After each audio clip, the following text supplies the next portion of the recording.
Welcome to Perfect Specimen. This is episode 6. We're on a roll, Josh. Episode 6. Episode 6. This week we're going to get into some fitness news. A lot of stuff going on. It's kind of crazy out there. Liver King is back.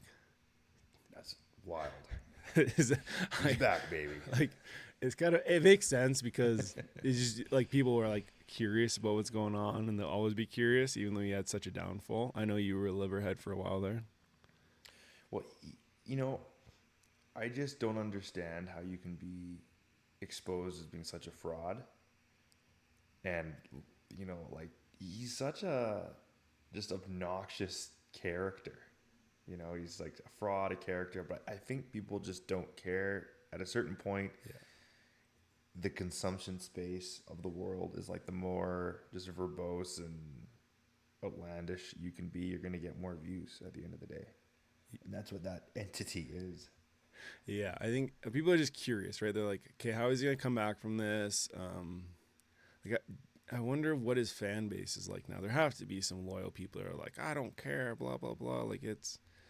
He's the Liver King. He'll always be the Liver King, I wanted to believe so bad when you first hit the scene. And he just got exposed.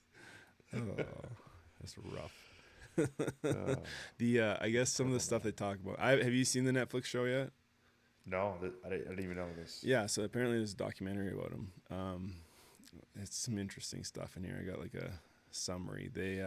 So his desire to get rips comes from not knowing his father, which is an interesting one.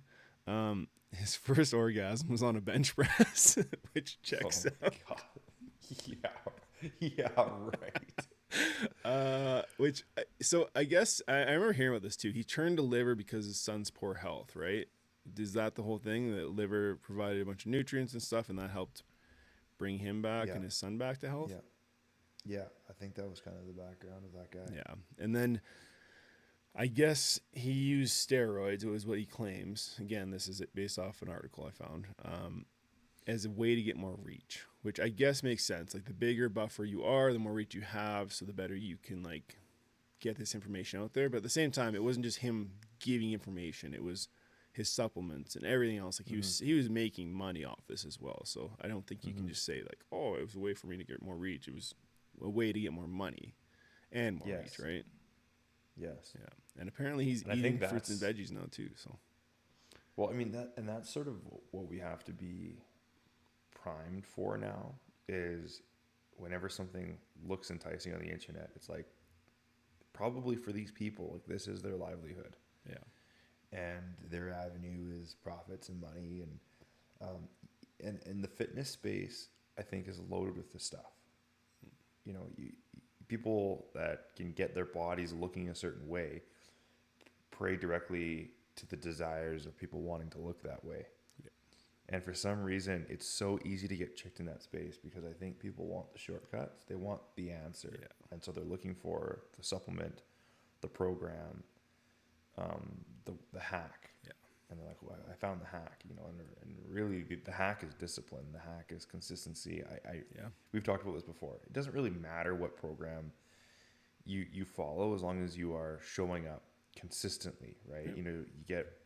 You like the program hopping a little bit, the variety. I've done my fair share, but I've kind of settled on one I've been doing for about a year now. Yeah. But at the end of the day, pick something, do something, and consistently do it. Yeah. Right. So then you look at, like I had a buddy that messaged me. There's a guy going around.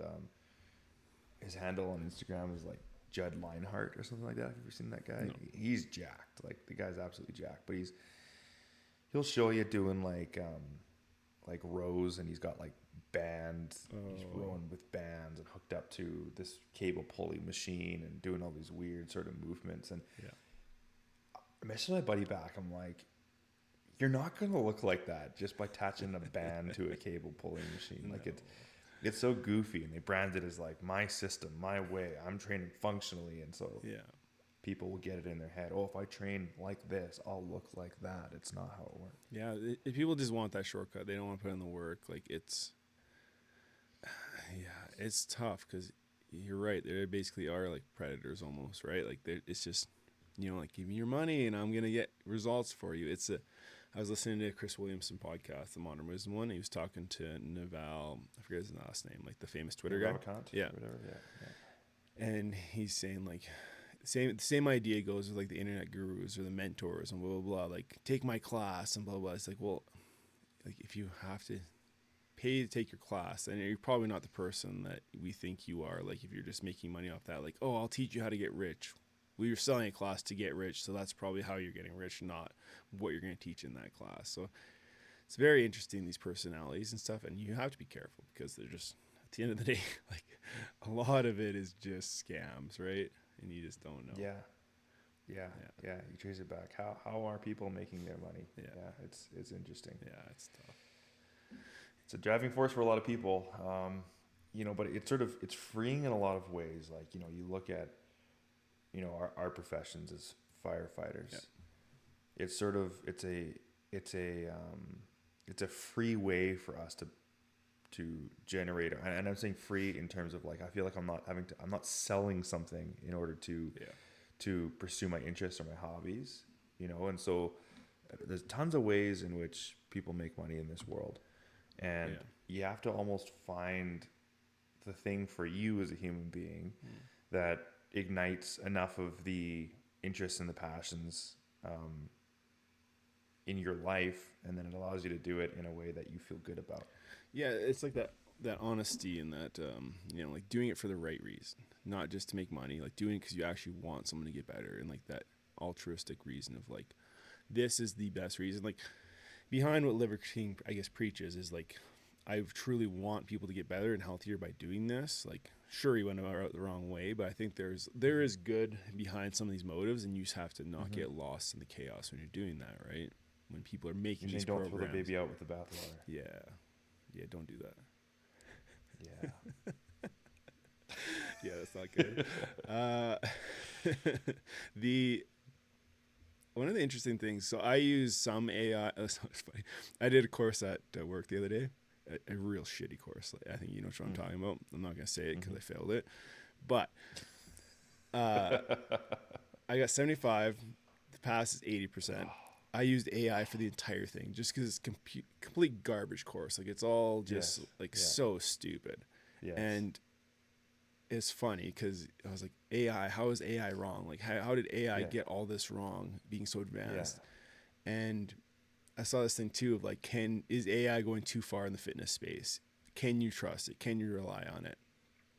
And me having just failed that, I believe that AI is not where it needs to be, off personal experience. I believe it's a good like benchmark, but you can't fully trust it. Like you need to do your research, you need to do your background checks on it, because it is ultimately pulling from what's available, right? It's not always going to pull from scientific studies and well-researched things. It's just grabbing what is widely available and what is widely trusted, whether it's right or not. So we're at a kind of interesting crossroads where people are using AI for all these different things, and you're going to see it more and more in the fitness space. Like Amazon has an AI mirror apparently, which corrects your form, which is kind of cool. Like it's pretty sweet just to have that instant feedback. But I think underneath that, like whether it has programming and stuff attached to it, I'm not sure, but there's probably an expert looking at that, right? I think you can get maybe, again, 75-80% of the way there. AI will get you there, but you need those checks and balances at the end to make sure that it is right. I don't know. What do you feel about that? I think it may have a role to play in like progressive overloading programs, or like bodybuilding style programs where, you'd put in your, it's kind of like similar to the RPE strength app, but imagine, kind of an advanced version of that. Where you could maybe communicate with it and be like, this is what I want. This is, my equipment I have. Build me a program with this many weeks. Yep. And you know how right now you're having to like, if you want to build your RP template, you either have to choose a pre-selected template or input it yourself. You might be able to just prompt what you want and it would build you the template and then be like, actually sub out bench press for inclined dumbbell press. and have it alternate every other week. Yeah. Be flat bench and then incline dumbbell bench for 6 weeks, and it would just keep prompting until I like this program. Awesome. Now, make this progressively overloaded, and this is my goals, and maybe it would sort of be able to help you build a program faster. Yeah. Maybe that's where I see Yeah, it, less in like the form correcting. I think you're on but the more right on, path with even the variances. Like if you need like, hey, my shoulder hurts this week, how can I sub this out? Like, hey, I'm hurting a little when I do this. What are some tweaks? And maybe it'll give you those prompts and stuff. But I think there's also a piece of that person needs to be well aware enough in that mind-body connection of like, what hurts, what is pulling when I do which movement, is my form correct, right? And it's yeah, I think it's definitely a better tool than people have had in the past, for sure. And yeah, I'm curious to see more businesses, because more businesses will start to use it and get involved with it and stuff like that, right? It's just the nature of the beast. Yeah, no, it's the train's left the station, and it's getting crazy. Like they're building the tracks as it goes, though, right? Oh man, yeah. I mean, it might be as big as sort of what the internet was, but we're just in such the early stages of it where we don't quite realize what's going to come from it. Yeah. Like I was listening to some people speculate that in 10 years, we might see like eradication of diseases and ailments and Alzheimer's and cancers and all these things getting cured with it. And it's like, yeah, maybe. Yeah. That'd be sweet. I know the new Pope isn't really on board with that. Did you see that? He's like kind of condemning it a bit, which I don't know. I feel like there needs to be more system, like checks and balances in place, because my fear is like the Terminator thing, you know what I mean? Like I think that's everybody's a Skynet, and just them taking over, right? I don't know what the current, like what is holding that back. I guess just the AI itself not being able to. Yeah, well, you'd have to put checks and balances in. Yeah. But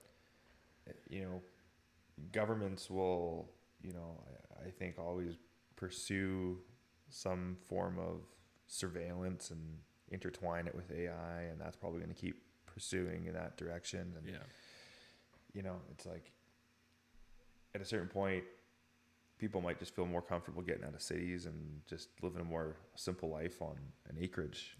Being a little bit away from all the chaos and the AI and the noise. And I remember I have some buddies that live down in Nelson, and there's a valley that kind of runs just outside Nelson, and it can take you all, like there's like New Denver and Nikip and all these different places.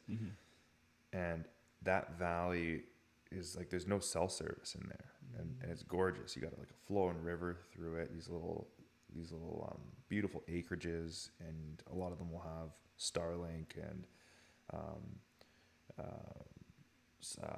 sun panels and solar panels and battery banks, and so they're off the grid 100%. They got well water. And you think about that sort of lifestyle compared to being in a city, in the AI sphere where you're just getting bombarded. It's two different lifestyles. At a certain point, it's probably going to keep getting crazier and crazier for people, and I bet you some people will want out, and they're going to want a simple life. It's interesting because I had this conversation this morning, actually, as I dropped the kids off with a friend of mine who he went out of banking and into real estate. Super smart guy, and he was talking about like the new world order or whatever, and like the narrative is to kind of all these rentals, which you're seeing like in our area where we are. It's all these high rise, mid rise, whatever construction with pure rentals. Like you can't own it. It's controlled by whatever, like big business or the government, and supported by the government and everything like that. And he's like, you are seeing less and less people being able to afford the dream of like that acreage that you're talking about, that free space and whatever.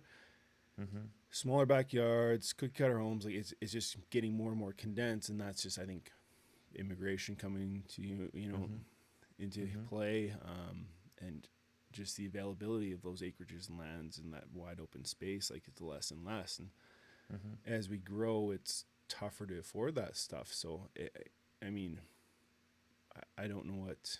Yeah, it's tough to. Oh, that's my phone. Goddamn it, wife. it's tougher to kind of visualize how everybody gets that, and not everybody's going to get that, right? It goes like talking with one of my friends. I remember my vegan friend a while ago. He's like, "Oh yeah, not everybody can afford grass fed. Not everybody can afford this. Not everybody can afford that." And you're seeing all these different paths that people take. You know, it's the path of like, I want to be connected in the city. I want to be fully integrated, or I want the complete. And then there's the in betweens of like, how far on either end of the spectrum do you go? Right? Are you fully connected? Like, are you chipped up, AI, everything, like whatever, or are you just completely off the grid? And you're seeing people kind of sway one way or the other, and I think people are swaying more towards the AI, but as you get a bad taste in your mouth, people will always shoot off, right? I think there's also sort of like you want what you don't have sometimes, and I've noticed that. Like, I'm on this acreage out of the city right now, but there's like constantly times when I'm like, it would be nice to be in the city. Like every time I want to go get something, I'm driving back into Calgary and doing this, and there is a beauty to the connectedness, like the mixed use occupancies that you're seeing now. So like think of something like Kensington, which has a vibrant business scene, and then you have all of these apartment buildings that live above the businesses, and sort of everything you need is all within walking distance. There's a energy in the air in those places. It's just stuff happening, right? People are out doing things. You feel like a little bit energized just being kind of in the hustle, right? It can be overstimulating. It can be overwhelming, which is why I think sometimes when you get out to an acreage, you kind of relax. But there is sort of a get shit done energy when you're around people in a busy environment, where from a spiritual relaxation state, that's probably not the best for you. But if you're young and you want to just like get going, like there's probably value to that too, right? I'm reading a book right now. I forget what it's called off the top of my head, but it talked about the importance of community, like in happiness. And so I think that kind of goes to what you're saying, is like being so interconnected. You need your own space, you need your own time to decompress and all that, but having the availability to go and be parts of these groups, whether you're part of a run club or you're downtown doing whatever, these meetings, coffee shops, dinners, all that piece, right? The nightlife and everything, it's important, right? And people need that. So like single people, maybe just like couples, whatever, it's important. But maybe as you have that community as a family and you're in these little more offshoot areas, maybe that's more important. I don't know what, it depends, I think, on the family group and the dynamic of that, right? So let me pose that question back to you then. Like, what are your communities? What if you were to look at your life and do a kind of an assessment? Like, what are your communities that you're in? I think so. The fire hall is the obvious one, right? Like that's just where you go, and it's busy, chaotic, and so I get that piece out of my life. But even like I find myself in the evenings, like I want to be able to go play video games with friends online, whatever. You connect through that piece, right? So it is that virtual connection. So you don't necessarily need to be with people, but even going on like a weekly golf outing, or for the kids, they have their sports groups and whatever else. Like they have school, there's a big community piece there, and then they have their little sports clusters within that, right? Jen has her little farming stuff and all her friends like that. So it's those.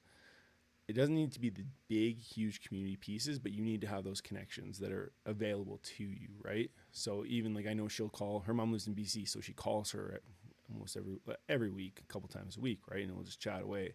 So that's that connection piece, I think, and that's what it's important for the happiness perspective, right?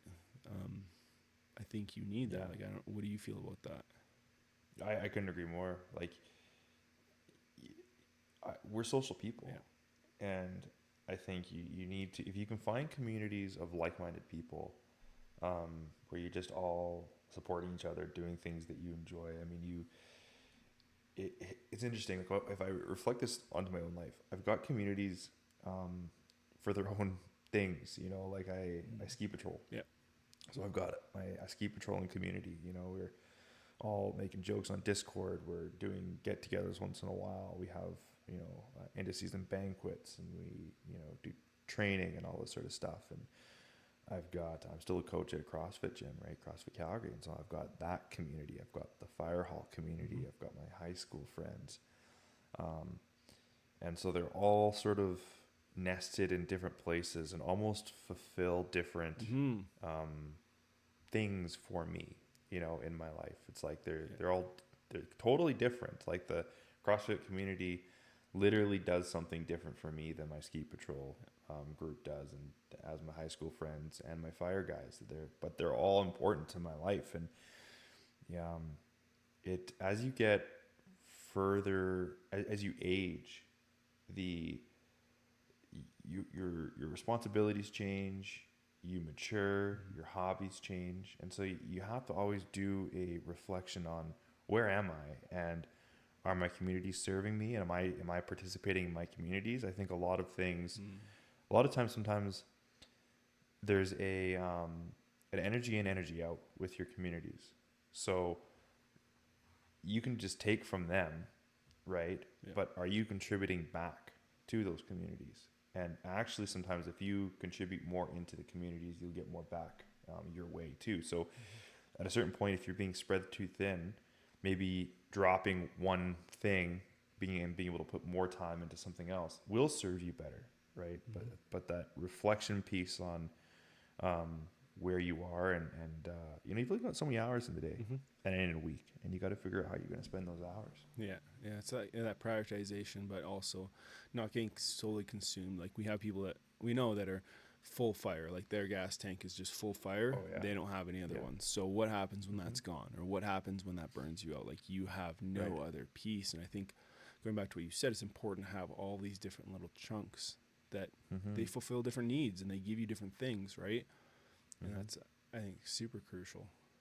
Yeah, you know, but you can go kind of devil's advocate for those people. You almost need those hyper obsessed one niche people, because they're so they drive the industry forward in their own right. You know, you get the guys like we took that Hyrox course. Yeah. That Brent Brooks, he's a high-rise expert out of Toronto.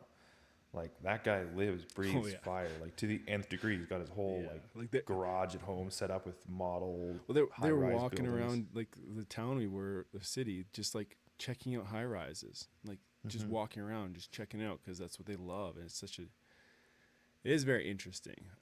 Maybe our minds just work differently, right? Whereas like, I don't know if you subscribe to like the 80% model or whatever it is of like, go to 80% of what you can do in a certain thing and then move on, right? If you're at 100 and you're an expert, that's great, but how much time did it take you to go from 80 to 100? And like, can you fulfill different areas, right?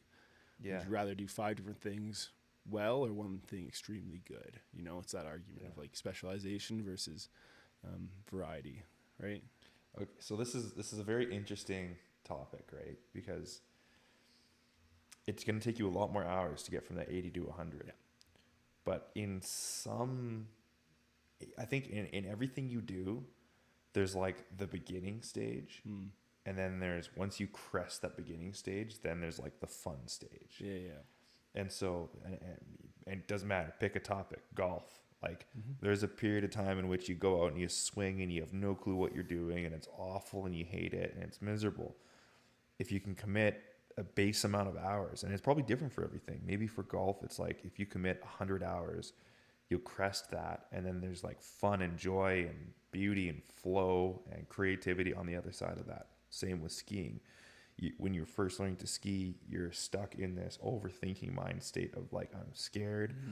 I don't know what my body's supposed to be doing. I'm clumsy. I'm falling. I'm overthinking it. You overcome that, and all of a sudden, you know, you get to a point where it is your creative outlet. You're flowing. The hill is a canvas of what you want to make of it, right? And it's a form of creativity, truly. But you're right. Like at a certain point, some things will just detract away from you experiencing new things if you want to pursue excellence in that one domain. If I want to be the best downhill skier, I'm not mountain biking. No. Well, maybe because it's in the summer. Maybe that's a bad example. But you know what I'm trying to say. Yeah.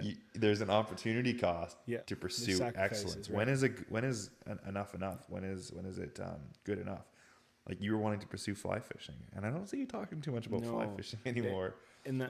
I saw like the cost of what it would be, and it was just like, okay, the amount of time away from my family, like what I'm actually getting. I had to line someone else up to teach me. Like there's not that instant feedback. It was difficult. And not that I didn't like didn't enjoy the challenge. It's just it wasn't rewarding enough, right? And I have these like I've been wake surfing for a long time. I'll give you an example, and snowboarding for a long time, and I'm pretty good at them. I've gotten past that 80%, I would say, and now it's boring, right? It's you have to go push the extreme so far to actually get more fulfillment out of it. So like the amount of time it would take for me to get in and do like a big spin now, like a 360 with a shove it, I could commit myself to learning to that, but the amount that was going to go into learning that one thing, will I get more out of something else by putting that in? You know what I mean? Like 100%. and that's where I'm like, I'm loving golf right now. And maybe when I get to a certain point, say you break 80 or whatever it is, and you keep pushing, like it's going to suck you in so far that is that worth it? It's going to take away from other things now. And are you truly being happy doing it? And it's a tough balance to find because you don't know where that is. And it's just, you have to go off that feel, right? You're so right, Derek, because there's so much to improve upon right now with golf. Like it's not like literally I'd say we're both in the beginner stages where we're just drinking from the fire hose and we're making these massive strides. And so it's super exciting seeing yourself get better at something. Yeah. But you're right. The further we go down it, the smaller the improvements are going to be. Yeah. And it's going to be small. And it's going to kind of just flatline. And then at a certain point, you're going to have to say, okay, like I'm probably good enough. Yeah. Like I'm just going to, at this point, just go out and enjoy the game. Yeah. And be with friends, but how much time am I going to spend at a driving range trying to perfect this aspect of my ball flight? Like, in this coaching, changing this technique, like how deep down that rabbit hole do you get, right? Yes. Yeah, it's tough. I had a university professor, and it was actually one of the best things I've learned in university. And it's so simple, but it's always stuck with me. And he was like, you have to think about everything through the lens of an opportunity cost. Yeah. It's like when you're doing anything, you're not doing something else. There is an opportunity cost to every decision you make, and you have to be okay with the opportunity cost.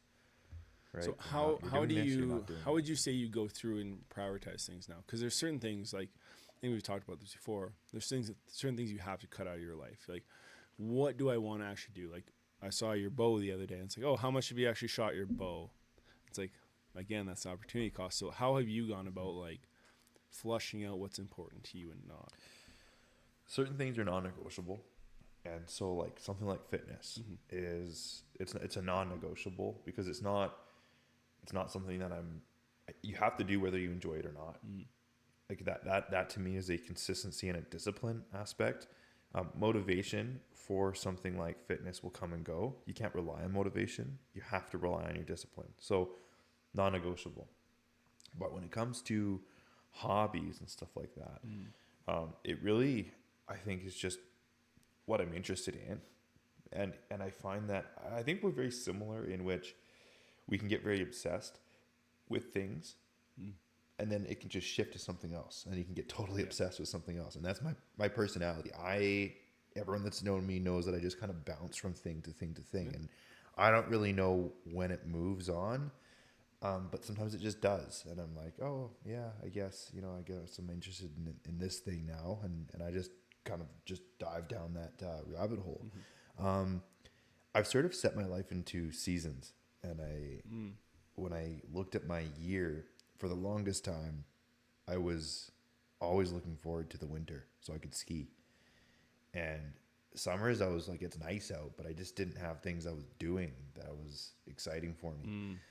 And I've kind of found something in every season now. So I've got my summer, which I'm now golfing and mountain biking. My shoulder season, which is hunting. And then that takes me right into ski season. And right at the end of ski season, that bridges back into golf. And so there's actually something I'm enjoying doing at this point in my life at all times. And kind of the first time ever, because when I was younger, I couldn't afford a mountain bike and I couldn't afford golf. And people can say, oh, we'll go for a hike. I don't know. Sometimes it's just hiking is a bit boring. Oh yeah, It's beautiful. How many hikes can you do? yeah. Like, There needs to be a better stimulus, in my opinion. Yeah, I yeah. know. I like that approach, the seasonal approach, because I've very similar where it's summers, the water sports stuff, and golf now, right? The shoulder seasons are the interesting ones, right? Where I almost look forward to the vacations, like the getaways of like surfing, but those are such short little like 1 week things that it's tough, and that's where like I get too far into the video games and whatever else. And it's been nice having that golf sim in the garage because I can go out there and like Yeah. whack balls, and it's a nice like release, right? Something to do, right? And it's been good. So I do have a question about that. hit me with it. So, okay, so you and Brant hit like hundreds of hours, or you're a lot of hours of balls, and like Yeah.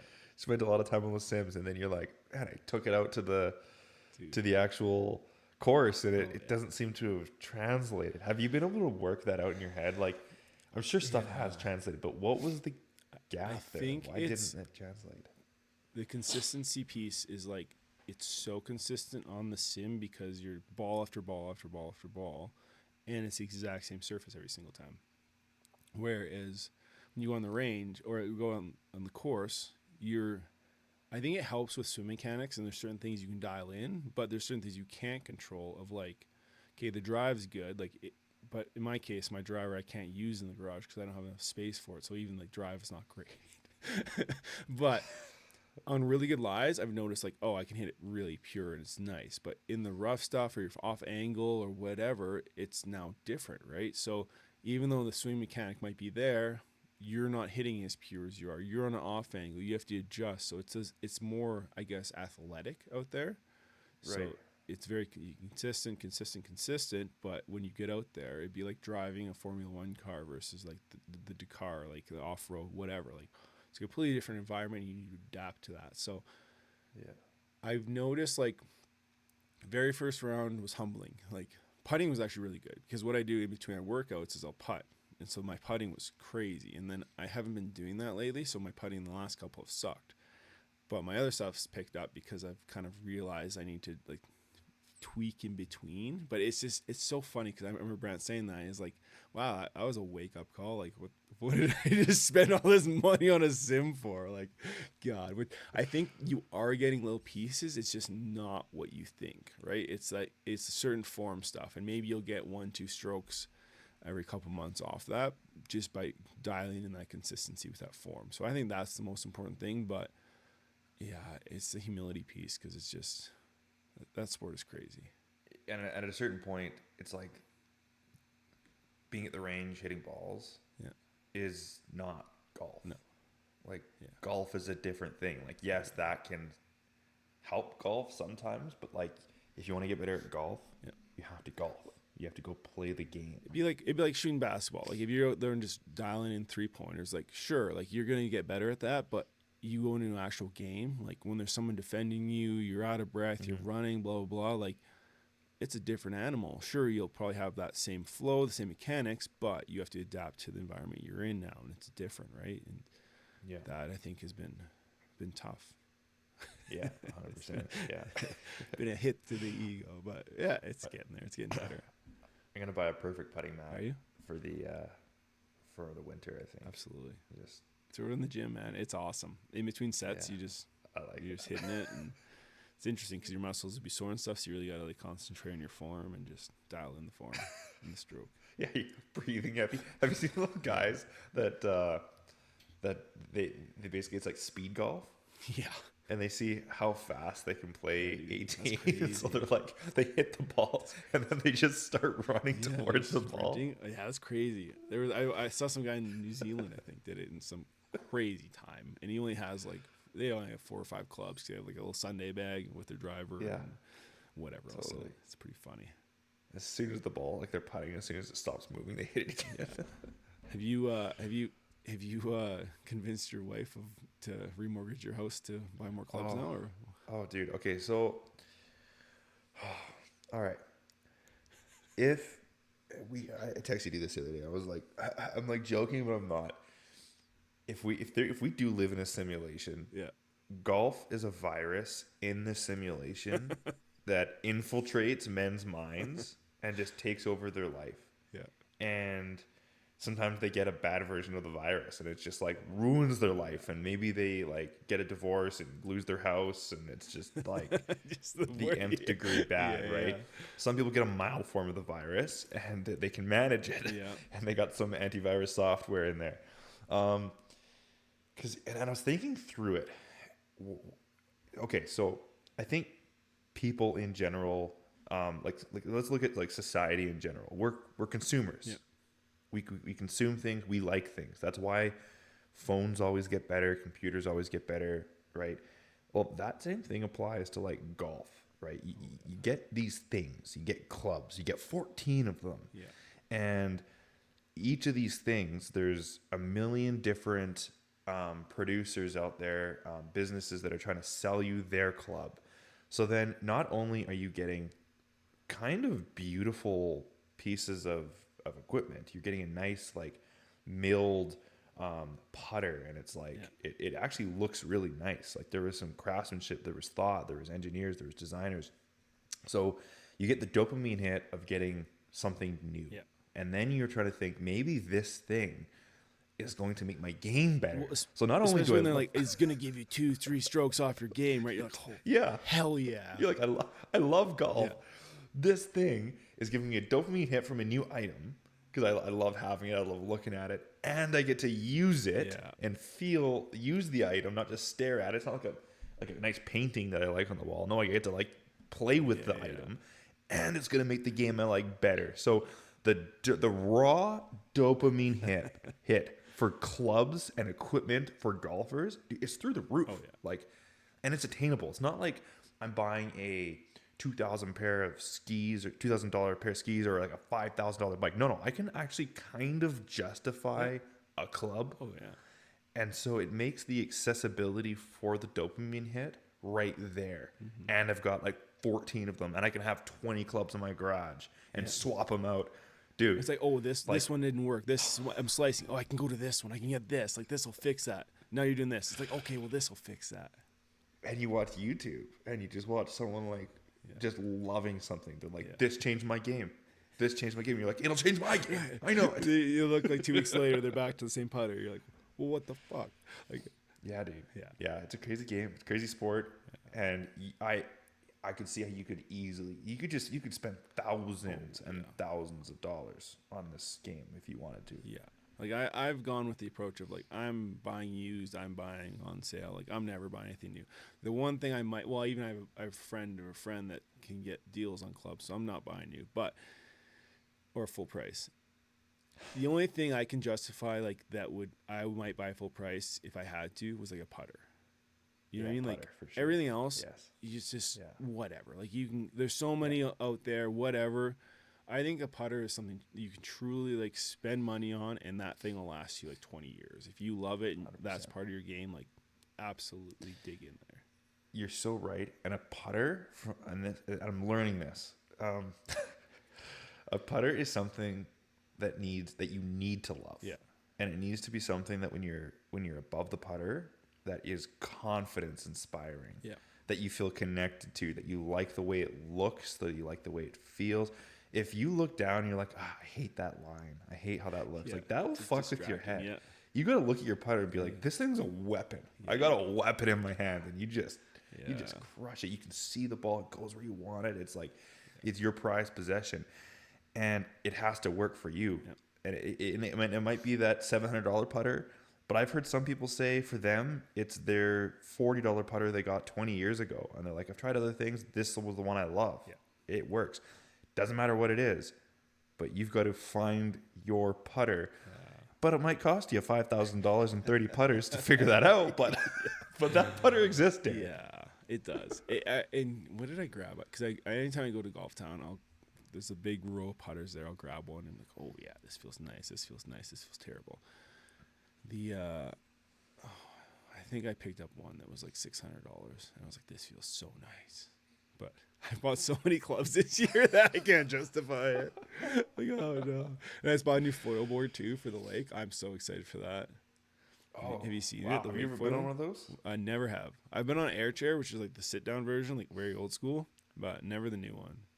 I'm I excited. want to come and like record your first time using it. You just gotta, I've heard like, so there's my one friend was telling me, he's like, yeah, there's his friend of a friend or whatever brought out 2 guys, they're like snowboard pros. One got it like instantly, was out there, was like crushing it. Another one like 30 times and just ate shit every single time. So I don't know how this is gonna go.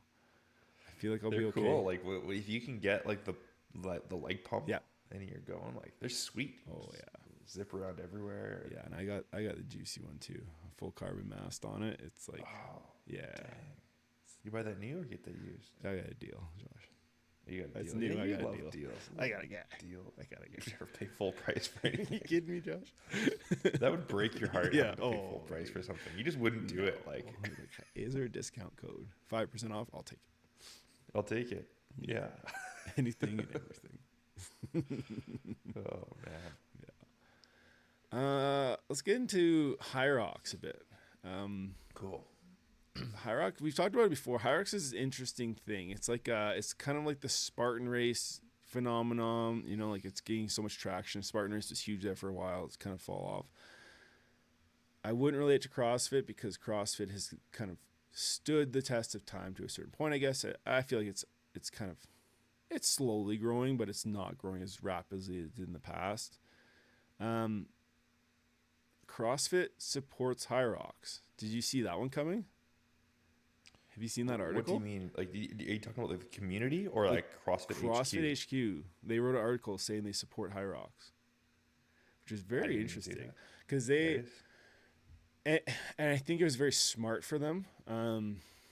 Whether it like they pair up and do something or they just appreciate it, but I think they took it from the perspective of like CrossFit prepares people for it, even though it's very structured. Like it is basically an hour-long chipper. That's what it is. Like Hyrox, and you know what to train for. I think people like that idea of like CrossFit is constantly varied functional movement, so you can't know what the workouts are, right? But in Hyrox you do, so you can prepare for that accordingly, and it is very specific. And you see a lot of CrossFit athletes, like I saw T. Claire Toomey, James Neufeld, like these big CrossFit names going to Hyrox. Yeah. And I think they like the idea that I don't have to like the stress of not knowing, you know, I can just prepare for this. This is what I'm doing. I know what I'm doing. I can commit my year to this and getting better at this while still probably like supporting these other things, but you have that focus. Mm-hmm. And I think that's what people like. And that's what I think CrossFit gives people, this outlet. Maybe that's why I support it. Maybe they're just trying to like keep a good brand relationship. I'm not sure. Like, what's your thought on that? You have to be a really good runner. Yeah. So all the CrossFitters that do it, they end up having to devote a lot more time to the running. Yeah. But I do think that they tend to excel at things like wall balls and like all like the stations. They do really well at all those stations, but then they lose time on the running. Yeah. And I think it's like basically on one hand you have CrossFit where they're going to really prioritize, you know, maybe you not being the best running athlete, but you being very strong, because Hyrox doesn't really prioritize strength. Yeah. Like anyone with a good endurance base that can lift medium loads can go and probably kick ass, and they can get the running up a little bit and do pretty well. Whereas CrossFit's gone so far in the, like, if you're not really strong, like you don't really have a chance of excelling in CrossFit. Yet people outside of CrossFit could potentially do well in Hyrox by just gaining kind of like a base level of strength. And then you have to ask yourself like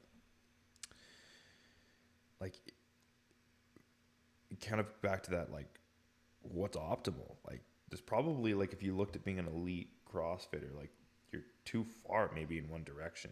Yeah. Right. So maybe that's kind of a balance for some people where it is less demanding maybe on the body And the mind, breaking things too, down.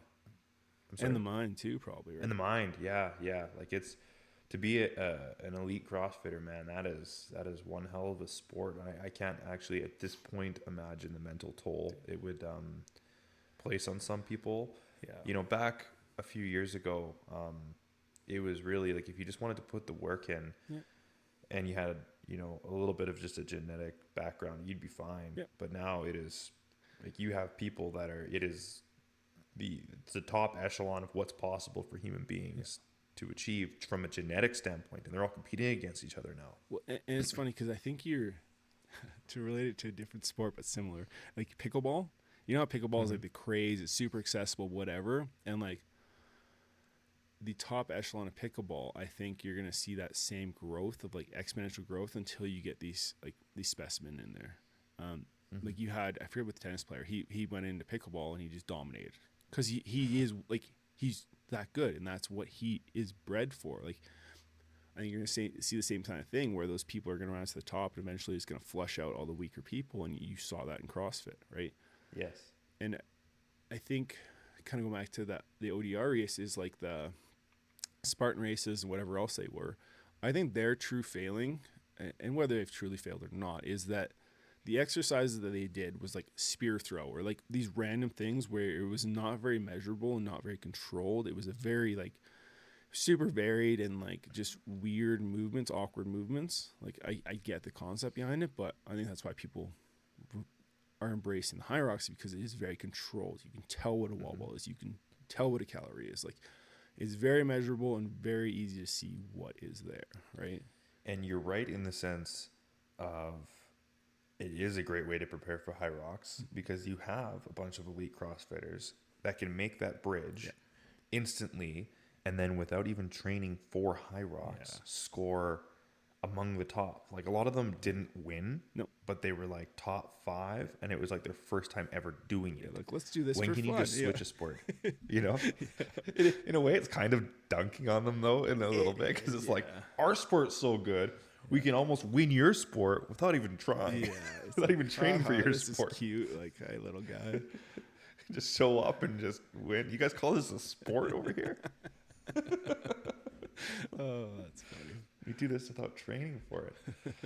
Yeah, I think you'll see, like, I don't know how many more years you'll see Hyrox. Like, it's the flavor of the year or the next couple of years.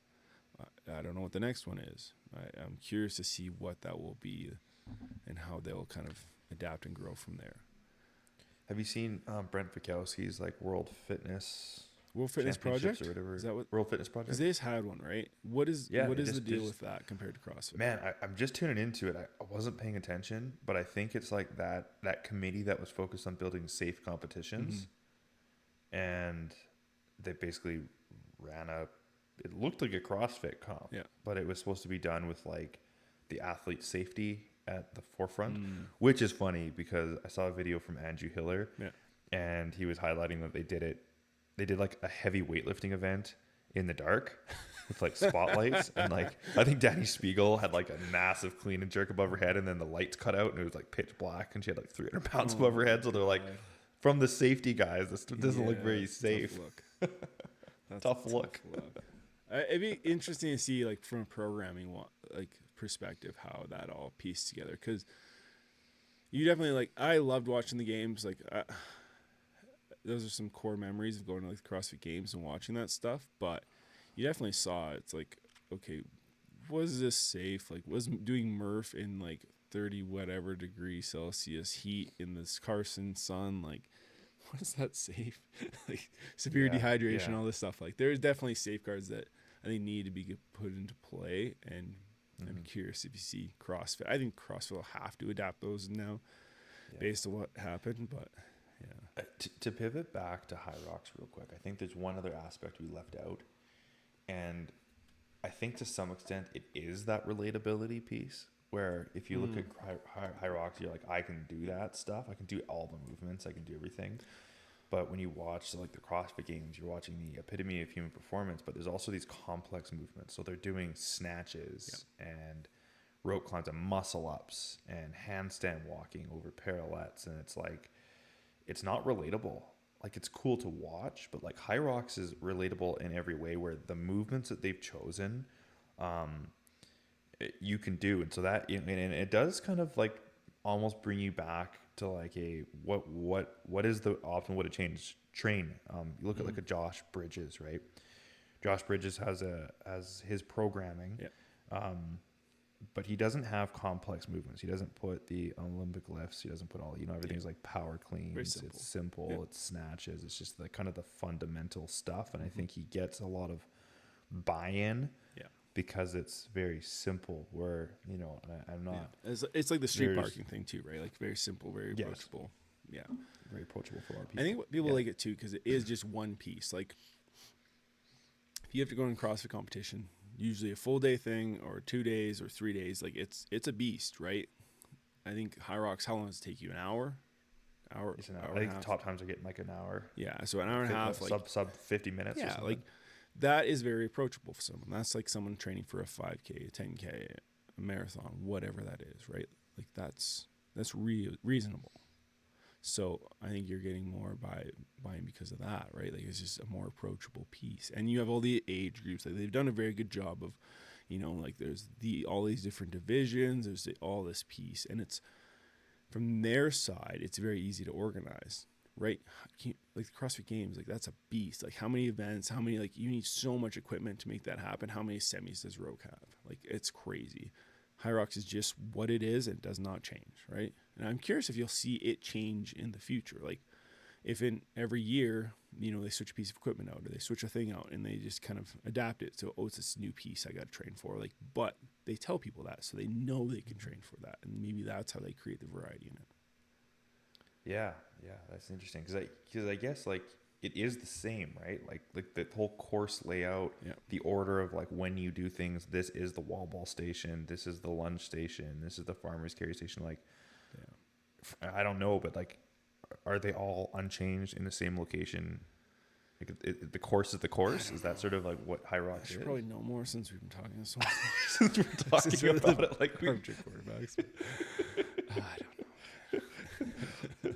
Is it because you're right? Like, I gotta wonder, like, can it ever change? Because then it like changes the times of everyone that's ever run it before you. I don't know. It's interesting. Yeah, maybe they just have different, like they run it for 2 years and then it switches, 2-3 years and then it switches, and like, oh, you were the best this time, you were the best in this era, the best in this area, right? Like, so if there's a Hyrox that comes to Calgary, are we gonna sign up? No, I don't. A partner? Oh, sure, I guess.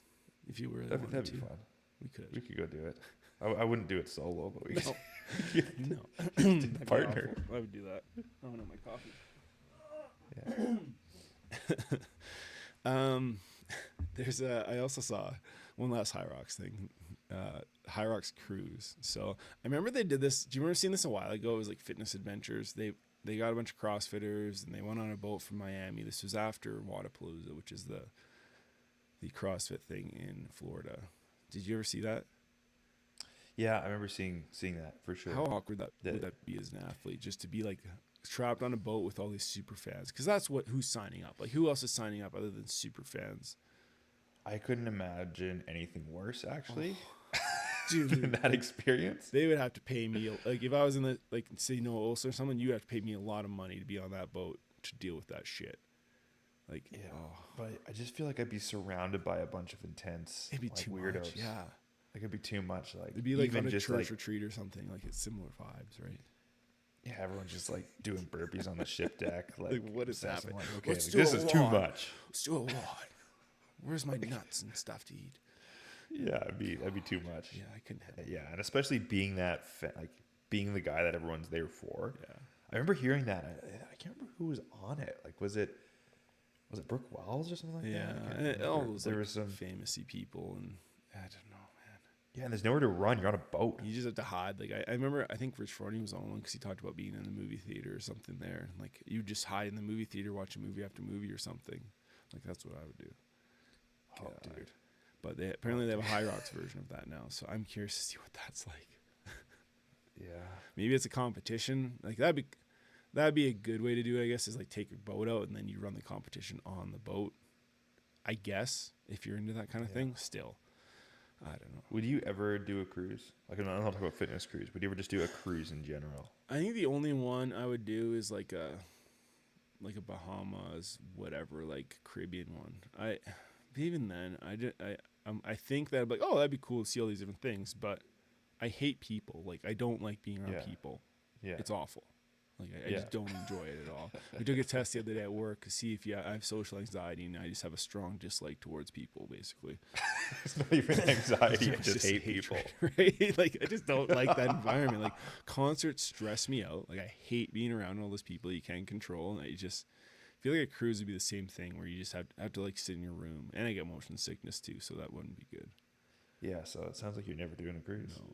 No. Are you a cruise guy?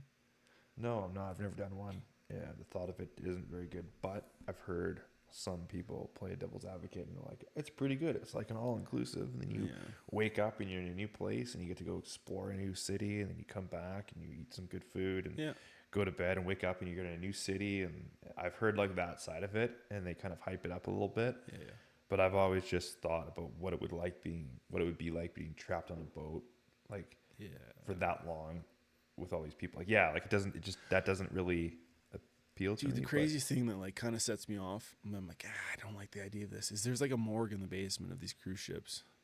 Oh. Because like, what are they going to do if someone dies? And people will die on the cruise ship. Like that's the kind of person that's going on a cruise ship. Right, an old. Yeah, the people are just going to croak. So they just have a morgue apparently in the bottoms of cruise ships, just holding these bodies. Like, dude, kind of weird. Dude, have you seen the video?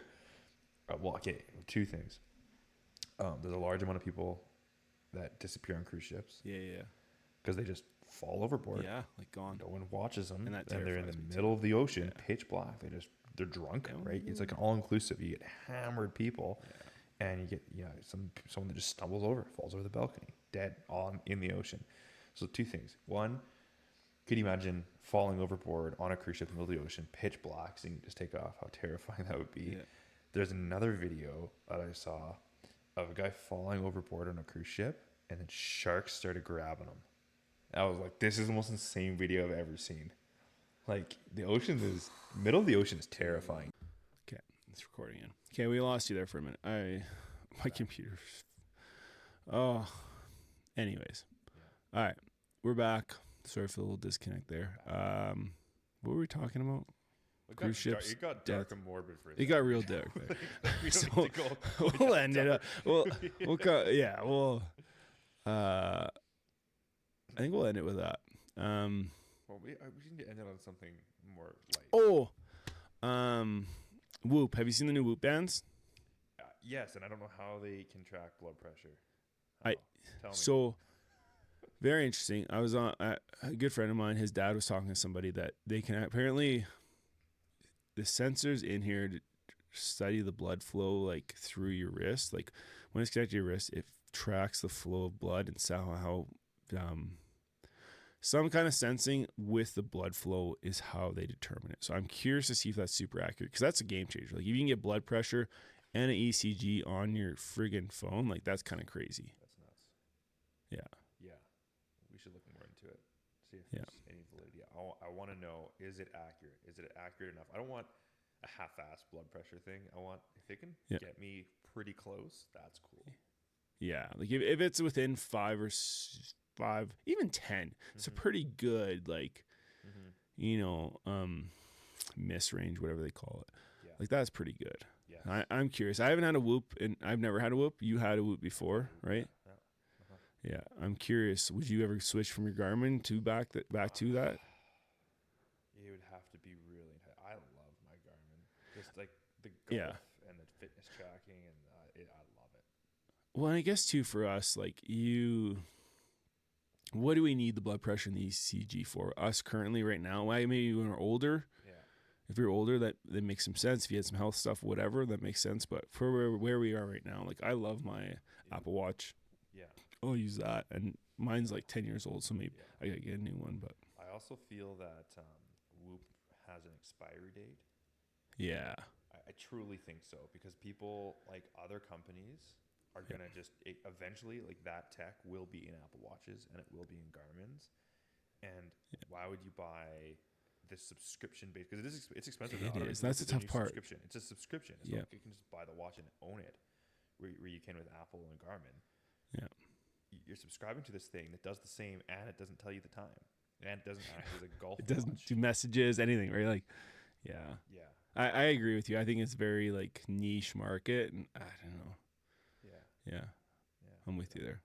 Well, that was a nice way to wrap up the podcast. Yeah, that's better. That's better than the shark attacks whenever on the boat. Thank you for watching, listening, whatever you're doing. Make sure you like and subscribe.